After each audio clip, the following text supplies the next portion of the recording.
ஒரு கிராமத்துல ஒரு வேட்டையாயும் சேவலும் நண்பர்களா இருந்தாங்க. அவங்க ஒரு நாள் உலகத்தை சுத்தி பார்க்க நினைச்சாங்க.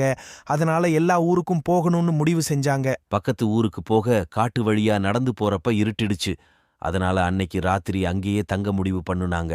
காட்டு விலங்குகள் கிட்ட இருந்து தூங்கும்போது தங்களை பாதுகாத்திக்கிட ஒரு நல்ல இடத்த தேடுனாங்க. அவங்க அப்பத்தான் ஒரு பெரிய மரம் அவங்க கண்ணுல பட்டுச்சு.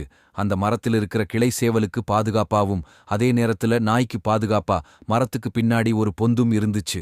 காலையில விடிஞ்சதும் தூக்கத்திலிருந்து எழுந்திருச்ச சேவல் தன் கிராமத்துல இருக்கிறதா நினைச்சுக்கிட்டு கொக்கரக்கோன்னு கூவுச்சு. அதை கேட்ட நரி ஒண்ணு இன்னைக்கு நல்ல மாட்டுச்சுன்னு அந்த மரத்துக்கு ஓடி வந்துச்சு. மரத்து மேல இருக்கிற சேவலை பார்த்ததும், சேவலாரே சேவலாரே, எங்கள் காட்டுக்கு உங்களை வரவேற்கிறேன். உங்கள் வரவு நல்வரவாக இருக்கட்டும்னு சொல்லுச்சு. தொடர்ந்து சொல்லுச்சு, கீழே இறங்கி வாங்க, நாம நண்பர்களா இருக்கலாம்னு சொல்லுச்சு. உடனே என்னால கீழே வர முடியாது, ஆனா நீங்க மேல வர சுலபமான வழி மரத்துக்கு பின்னாடி இருக்குன்னு சொல்லுச்சு. உடனே பின்னாடி வழியா மேல போகலாம்னு ஆசையோட நரி மரத்துக்கு பின்னாடி போச்சு.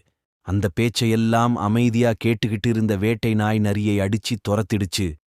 புத்திசாலியா இருந்தா தங்களுக்கு வர்ற எல்லா ஆபத்துகளையும் தவிர்க்கலாம்னு தெரிஞ்சு வச்சிருந்த சேவலும் வேட்டை நாயும் ஒண்ணுக்கு ஒண்ணு துணையா எல்லா ஊர்களையும் சுத்தி பார்த்து சந்தோஷப்பட்டுச்சுங்க. நீதி. முகஸ்துதி செய்பவர்களை நம்பக்கூடாது.